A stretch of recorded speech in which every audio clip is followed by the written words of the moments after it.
A beautiful, bold, badass black woman on today.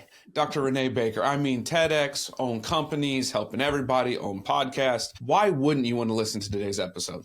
I know I'm here for a ride. You might not even hear me talk that much, and you guys know I love to talk. Without further ado, Renee, welcome to the show. Thank you for everything that you do. I know we're going to get into that, but truly appreciate what you do for our industry and the people alike. So why don't you start with a little bit of your background, where you're born and raised, and how you got to where you're at today.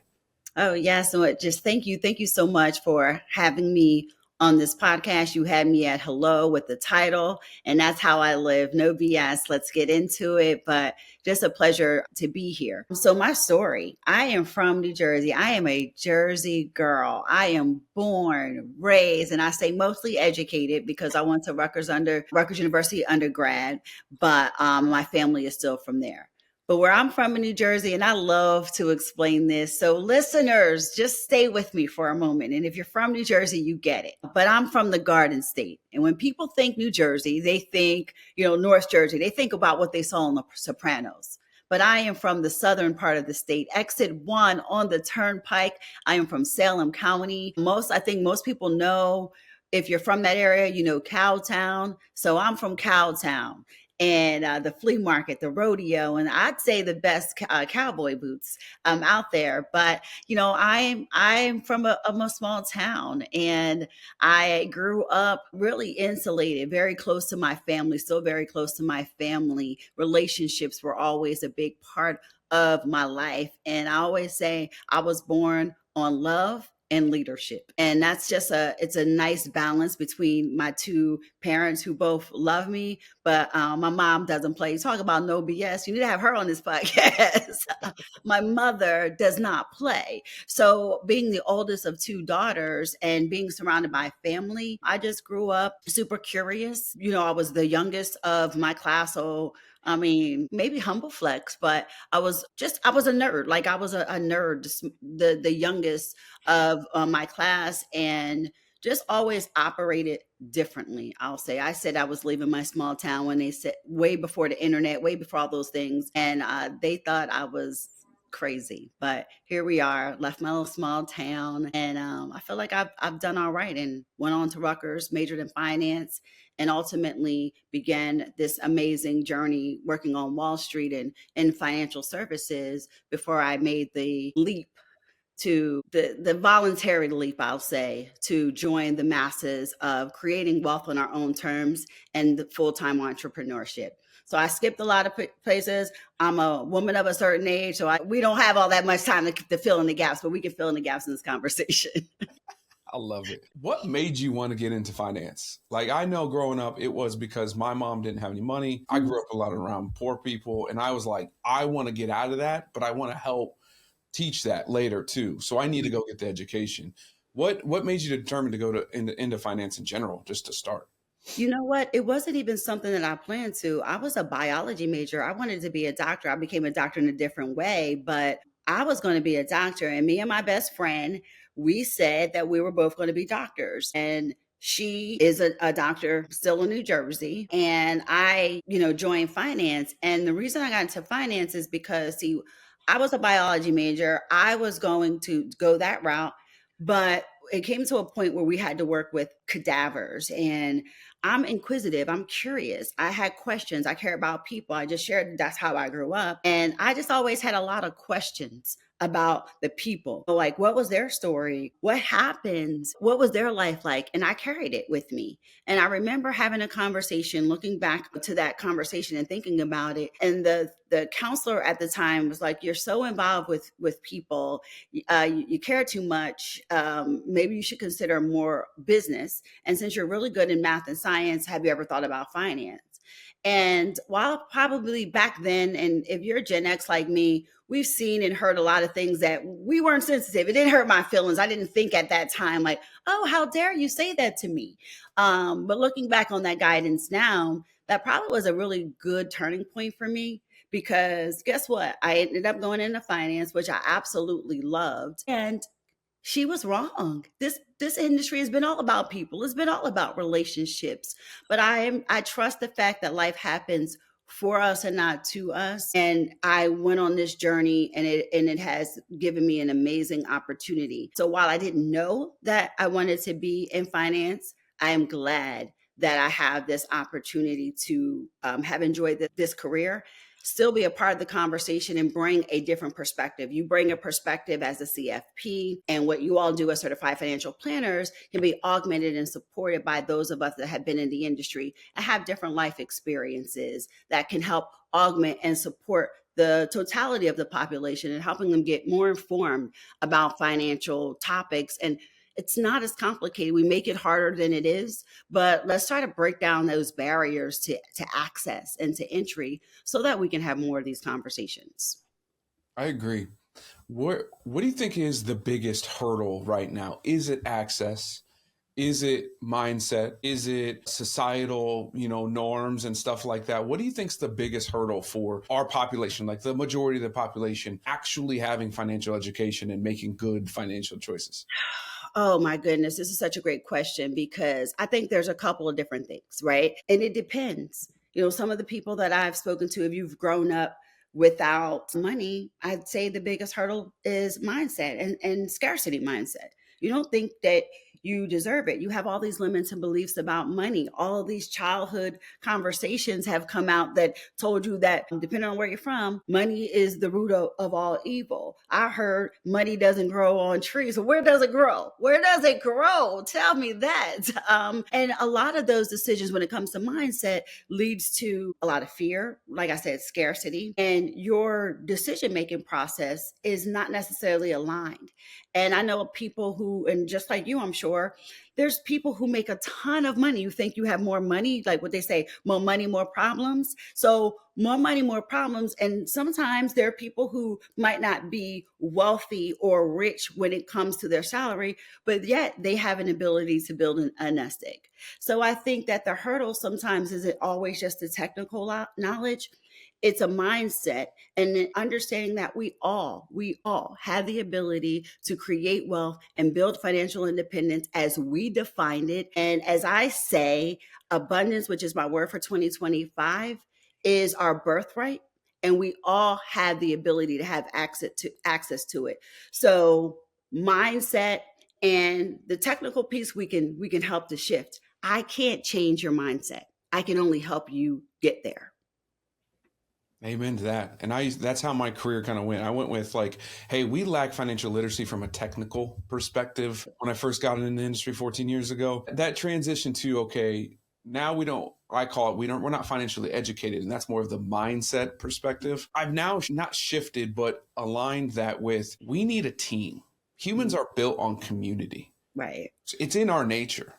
Our emotions, things that we need help with, all of those things. And as I look back over kind of how we've grown as an industry from, there used to be very hard ways. You couldn't even know what a Roth IRA is. It was hard to Google it. That's now right. you see it every other post, right? And then now we're getting into where people want to take control of their lives, which is that emotional and like mindset perspective. Thing is, you can't do it alone. Right. And I'm glad that you said that because we also, as much as we have information available to us at our fingertips, we one, don't always take advantage of those opportunities. And two, we think we need to know everything. We don't. And having a team of individuals to help us fill in the gaps and bridge the gap from the knowledge that we have. And sometimes, there are many things that I know that I just don't want to do, right? And I don't have the capacity to do it. So I think kind of just filling in that gaps while we are the most technologically advanced as we've ever been, just filling it out about just filling in the gaps with people who can help us is ideal. We don't have to know everything, and we don't have to be everything to everyone. And that takes some time for us to get comfortable with. And for me, it was also asking for help. Sometimes we're so strong, we don't ask, but I operate now. I've shifted into I ask for what I need because we don't do anything alone. We just don't. So we just have to embrace that as an industry, but also as individuals. We really do. And I try to preach on as much as possible. It's like the most wealthy, rich people in the world, they don't do it alone. So why are we, whether it's in our own communities, and really we can get into it, but I think the divide in America is less about race per se. It's rich versus poor, right? It's a socioeconomic divide that is greater, in my opinion. Right. Um, not saying that race isn't, but it's just I think that one divides a little more. Those poor demographics, those of lesser, those minorities have this mindset of we've got to do it ourselves because there's no one out there to help us, right? Right. We repeat that. Like that's how I was raised. That's how currently most of them are raised. That's it. Let alone what's going on politically right now. Like that's just what being forced to us is we got to take care of ourselves. Thing is, you can't. That's not possible if you want to be successful at it. Otherwise, it's going to be the same kit and caboodle, paycheck to paycheck. Right. What do you say to those and to help them come through that mindset of like, get a team, whatever that makeup looks like of that team, you need a team to help you through. How do you help guide them in that journey? Well, I'm a big believer that teamwork does make the dream work, right? So I'm a big believer in that. But what I think that people mean when they say they feel like they have to do it alone is I say, and you may disagree, but no one is coming to save you. I do believe that. I don't believe that anyone is coming to save you. I do believe you have to get up there, get up, and you have to get after it. But when I say that, it doesn't mean that you need to isolate and that you need to be on this journey alone. What that means is nobody wakes up, for the most part, nobody wakes up and just said, you know what, let me come and help you. Well, I'm my mom, so maybe I do that for my children, but they also have gotten to the age where I'm not, you have to get up. So I recognize that. I also recognize that there's a socioeconomic divide. And it's so much greater than some of the, there's the barriers to entry for so many different things. And there's a systemic inequity and there's reasons why we're here. But find your people. I think thinking we have to do it ourselves is a trauma response, and I'm not a psychologist, so if you are, don't come at me. But I do think that it's also a scarcity mindset because we feel like we have to do it ourselves because people have let us down. The folks that we've trusted didn't show up for us. We've been ingrained in communities that have generational struggles, and that's kind of been normalized over time. So we have to normalize this new idea of survival, of thriving and not just surviving, of collaboration, of community, of understanding that we can find our people and we actually can choose. I think in some cases, we get stuck and some people get stuck because we've been conditioned to believe that, you make a decision, you know what, you can't change your mind. No, with more information, you can change your mind. And since success is never a solo act, we have to stop being afraid and normalizing asking for help, helping challenge our blind spots because I've seen a shift where individuals, and you see me kind of trying to find my words, so I say it, but this is no BS. So I'm going to just say it for it to live in the internet. But we have to challenge our blind spots, and we can't always just surround ourselves with people who agree with us, disrupt the status quo. We need to find people who support us, yes, but I like to operate with people who are going to tell me the truth and not sugarcoat. No BS, no sugarcoat. You don't need to overly package things for me. But help is not a weakness, so we have to reframe that. So yes, I say to people, if you were building a house, would you only use a hammer? What kind of house are you going to have with just a hammer? Bring in the toolbox. And what that toolbox is like that personal board of directors you hear so much around when you're building your personal brand and having your personal board of directors.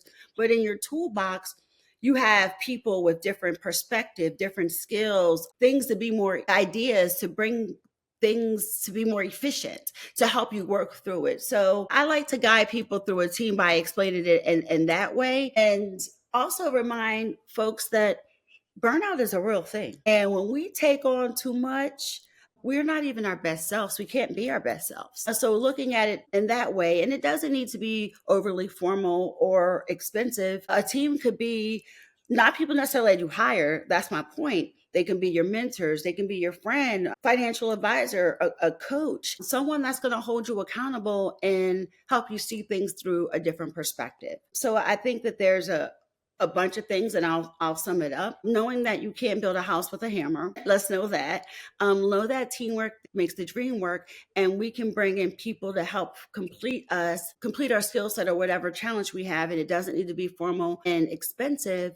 And lastly, normalize asking for help because it's not a weakness. I truly believe that it's a strength to help us get better. Did you always have this philosophy when you were on Wall Street working through that? Did you always have that philosophy in the background?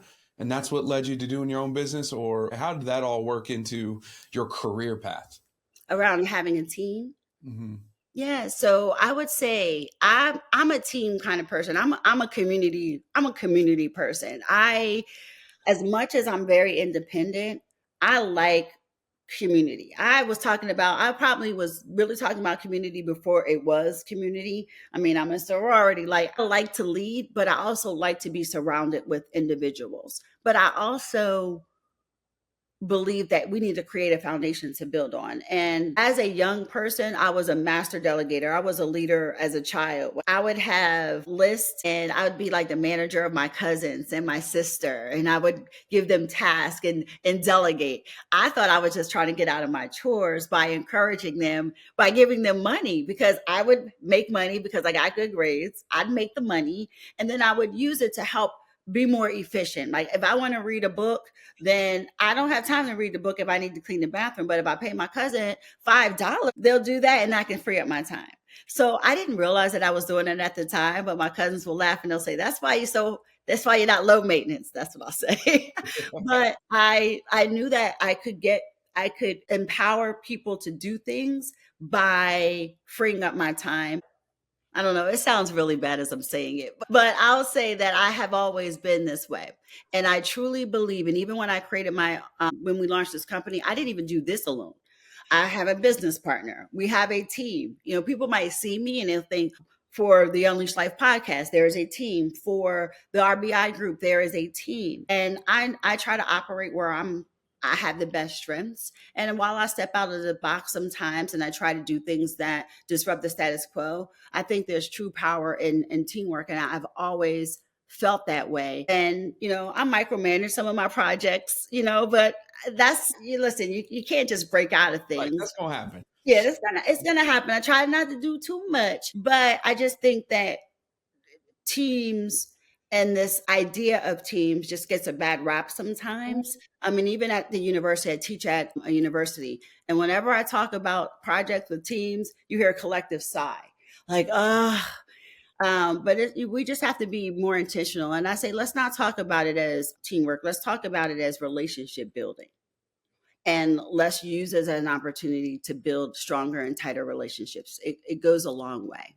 It really That's does. your question.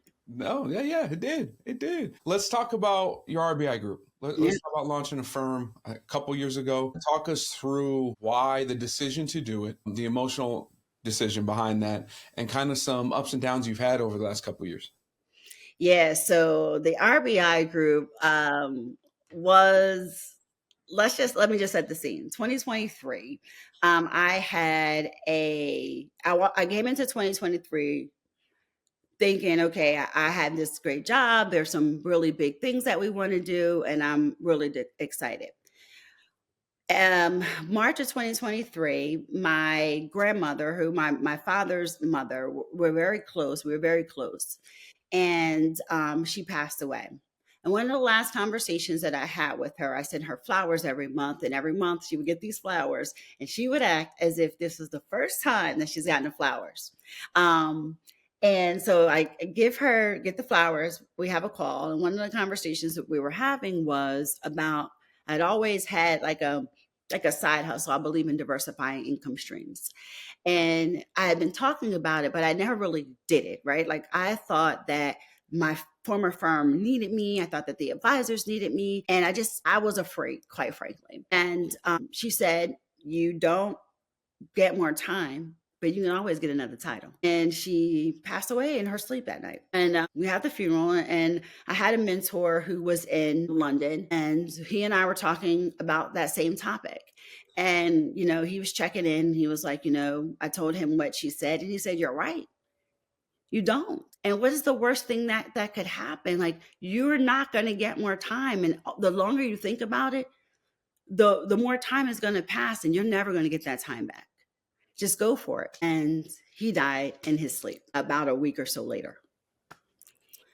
So while the decision wasn't made lightly, I wasn't going to have that conversation with another person. And the reality is, when you lose the two really important people in your life, and you realize how quickly that life can shift for you in an instance, and it happens in an instance, it can happen for anything, right? For me, it was an awakening that you're right. You're right. Whatever that is. And for me, it was wanting to do something entrepreneurial, wanting to step out of the box and focus on building something that was more aligned with my purpose.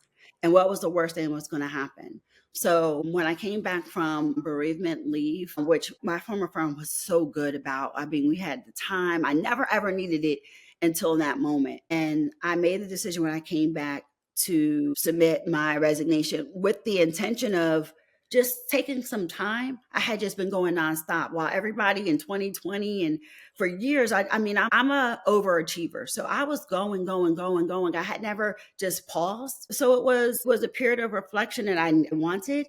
And when I left, when I made the decision to leave, it just became clearer to me about, okay, what is it that I want to do?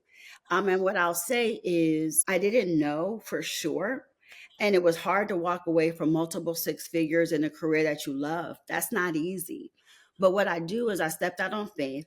I also learned that, not for nothing, this is a big world. And somebody would, if it didn't work, somebody would want me. I'm actually really good. And I'm likable, and I'm really good at what it is that I do. And I just needed to define success in a different way. So I say all that to say that the decision came, and it wasn't emotional, right? But it was more that it had been a reflective point. It was just time to stop talking about it and be about it. So that's what I did. And I left. I went to Italy in June. I got full of pasta and wine, and I came back. And while I hadn't started RBI group until August of 23, I had a conversation with my business partner. We decided to pull together in July. And on August 8th, 8 weeks after I left my job, we launched the RBI group, which is results-based initiatives. And yes, it's close to Renee Baker, but it's a results-based, and allow me to, you know what, it taught me to just go for something. So I went for it.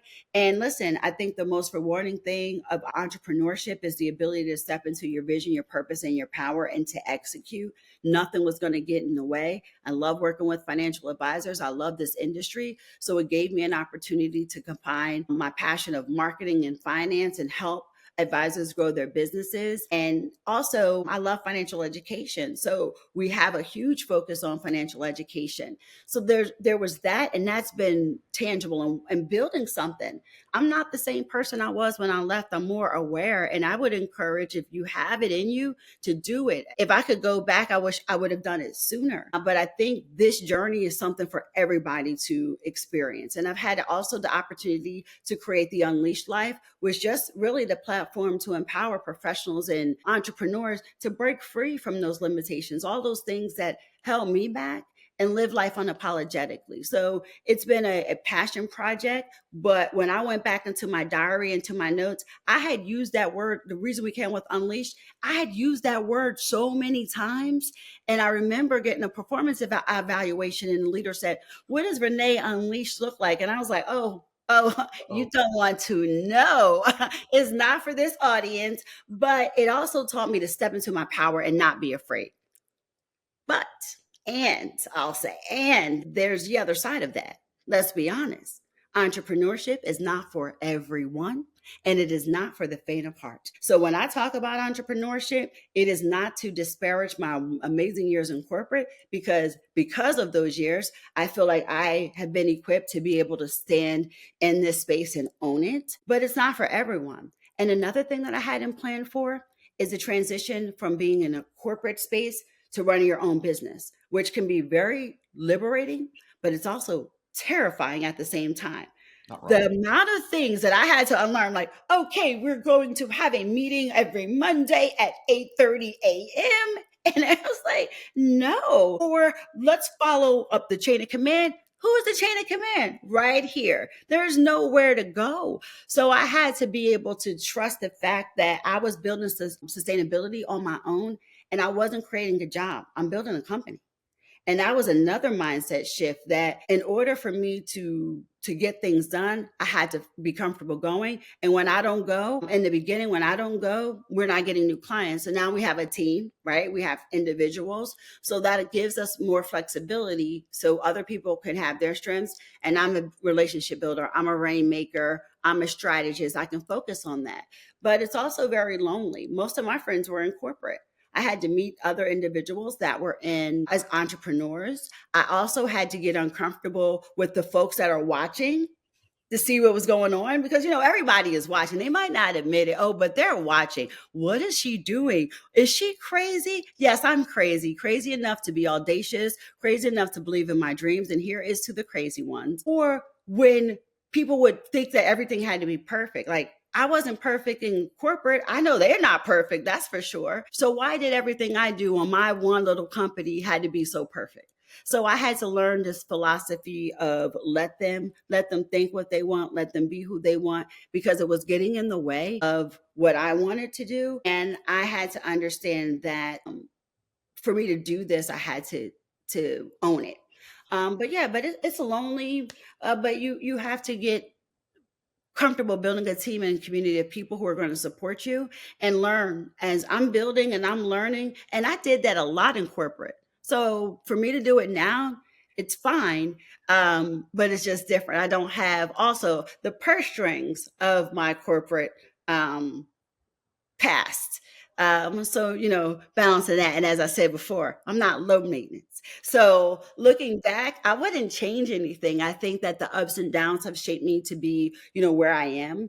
And the journey, right, of being on this journey has never been about avoiding challenges. It's really about embracing them and getting better every day. And ultimately, I'm so happy that I took the risk, because a lot of times people defer their dreams. And as long as I have breath, as long as I have life inside of me, I always want to see those dreams come into fruition and learn. Yeah.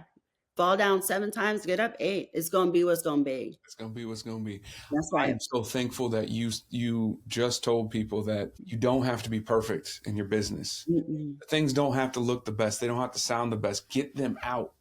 Change Yeah. as you go. Develop, because business, being a business owner is probably the quickest way for personal development, in my opinion. Oh, yes. Because you got to learn a lot about yourself real fast, because you're making all these decisions that are going to affect multiple things and multiple. That's right. And I simplify that with telling everyone there's not one business owner on this planet that has their shit together. None of us do. We No. are all learning, and we're continuing to learn, and we're trying to get better. So give yourself that due. Give yourself that credit of, damn, I'm a badass. I got a long ways to go, but at least I'm doing it, right? I'm That's doing right. it. I'm not going to sit back and regret it at all. Yeah, and I love that you said that. At least you're doing it. And I've said that to people. The people who talk the most are the ones that's not doing it. And no one has their stuff together, not one person. And if and the people that are talking, I was like, listen, we didn't have our stuff together in corporate. We just had a bigger net that to cover it. Right. But the reality is business ownership is a crash course, a master class in personal development. And I don't know any entrepreneur that isn't better. But yeah, just get after it. Life is too short to keep hiding from yourself. It absolutely is. So we do have advisors that listen. We also just have prospective clients, business owners that listen, that all are looking for a planner of some kind. Talk to us a little bit about what you do for advisors, and then I'm going to tee it up. I'm going to give you the question now, but I want you to explain what you do. Is where do you think our industry is going from where it came from? Okay. But first, tell us what you do for advisors. Okay, so I like to say I help the RBI Group. We are a full service marketing agency for financial advisors. We also work with asset managers and wealth managers. But to the core, I just help advisors level up and grow. I just help them be great. We're much more customized. We're not one size fits all. I just don't believe that advisors are one size fits all. People are not. So we do marketing for advisors, coaching. I love empowering advisors and working with advisors. I did that in corporate. And while I started my career in the institutional space, I was like, wealth management. Like I love advisors. I talk to them all the time, not just only for the business, but because I just enjoy the conversations. But yeah, we don't get more time, right? So advisors don't have unlimited time. We want to be the company that save them time. So they focus on what they do best. And let advisors focus on serving their clients and let us help you save as much time as possible. So that's what we do. And the advisors are building their businesses and we're just helping them manage their time. So that's what they do. So that sums it up for me. Sorry, I have to sneeze. There you go. No, Sorry, this is no BS. I gotta sneeze. I'm trying to hold it in. Now, so don't you think about it. So back to the question now, right? Where Yes. have we come from in our industry? Where do you think we're going in terms of the services provided? Since you're doing all the marketing for advisors, where is that service going? What messages are being portrayed to the end user, the end client nowadays? So I think that the business has always been a relationship business.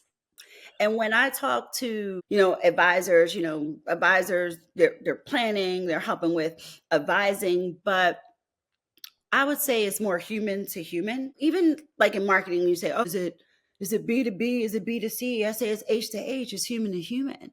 We're talking to people. So while advisors are managing portfolios, they're not. That's not it. They're managing lives. They're managing people. And clients are looking for partners. They're looking for partners who understand their goals. They're looking for partners who understand their values, their emotional relationship with money. And the best advisors I know, yeah, they have the technical skills, but they also have the emotional intelligence and the ability to connect at a deeper level. It's not just about the money. And we have the ability, I feel like technology and the onset of AI helps us streamline tasks to help us better understand client engagement. We get to see people even better than we ever before and quicker.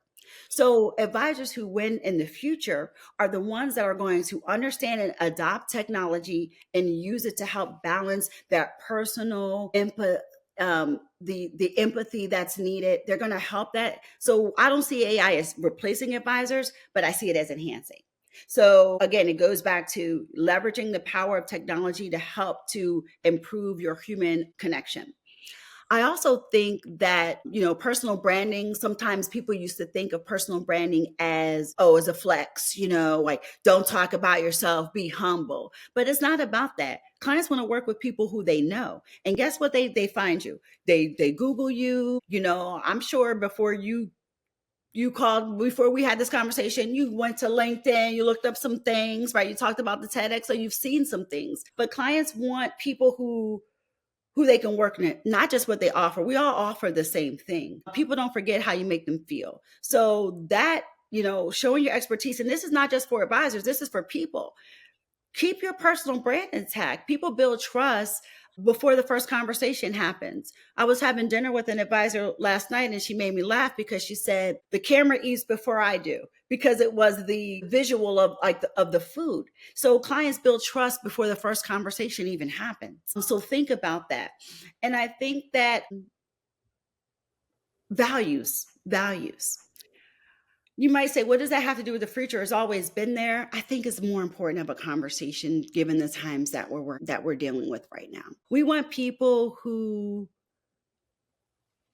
align with who we are. And wherever you are, we see that. And while I said earlier, don't just surround yourself with people that only who you are, but we want people who can help us be better versions of ourselves, I would say. So you can get into some of the topical parts of it, like, okay, wellness, right? And if you're an advisor or an individual, financial wellness, holistic wellness, right? Whatever that is, responsible investing, whatever that is. But can you adopt and personalize your solutions to help me thrive? So, I think that the industry is going to be more dynamic. It's going to be more personalized. It's going to be more tech forward. And the onset of AI, when I was in corporate, we didn't have AI like we have it today. We weren't using it. It's shaping, it's unique in its way of helping shape. But I think that we have to embrace that change, and those that don't are going to get left behind. Don't be afraid about what's coming. Be afraid by what you're not doing to prepare for it. And no matter what, I will tell you, this is still in a very exciting time to be in this industry. This is even a more exciting time to be a part of it because it's so much more education. When I was in college, when early in my career, we weren't talking about it like this. There were no podcasts like this to help these conversations come to light, so we didn't have the perspective. But nonetheless, I think there's more impact to make, and I'm excited about it. There's a litany of barriers and a litany of concerns too. Like, I'm not Delulu, right? I see that too. But if we focus on the things that are within our control, it is the be showing up in your personal brand, show up, show out, be you, connect to humans at their level, meet people where they're at, and align with values, but understand your clients by leveraging the power of the tools that are available to us. Yeah, I truly believe the industry as we knew it, right? It used to be all about Mhm. investments and money. Right. Solely, that was it. Like investments, money, that's all we cared about. How do we move? How do we make more? And this shift now is to H, which I'm gonna steal, by the way. I'm gonna use that one a lot. Feel it. Yeah, take it. It is about human to human, which is more like holistic financial planning, but I've actually coined the term modern family office. I think it's taken those old school single family office ideas where, you know, if anyone's listening that they don't know what family office is, essentially a very rich family would have everything in house, from Mhm. accounting to travel to legal to everything. They would know how this family works inside and out, every which way, That's right. emotionally, non emotionally, what the next moves are, legacy, everything. I think we're shifting to that, but Mhm. modernized, meaning you don't have to be worth 100 million, $250 million to have one.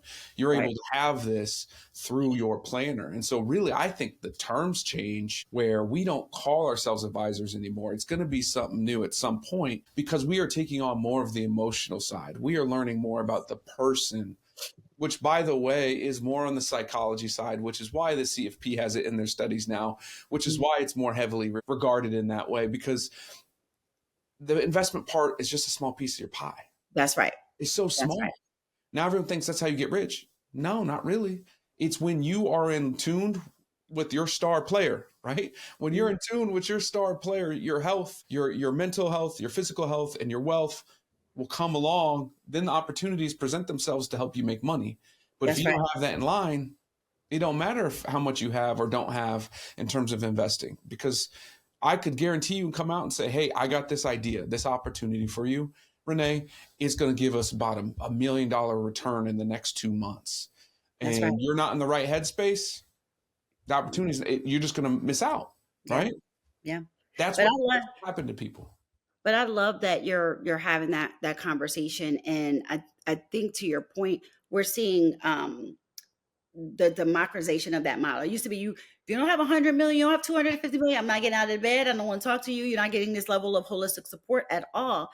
But planners today, or advisors today, maybe they become more architects because they're helping you build. And I'm not saying that that's going to be the word, but you're helping clients build wealth. You're helping clients get aligned with their values, their goals, their legacy, right? The philanthropy component of it, integrating all these pieces of your financial world, like your investments, your cash flow, your estate planning, your needs, like your wants, like your cars, your timepieces. Like, there's clients that have that. And the emotional and relationship component of money is so critically important, and it's starting to shift. But I think that there's a tremendous opportunity for us to evolve our way of thinking, to embrace more of that. We can have that multifamily office approach, and life is evolving to be more inclusive of all the different dynamics and all the different sources of wealth and income. So I just think that it's an exciting time because we do get to give advice, and we get to partner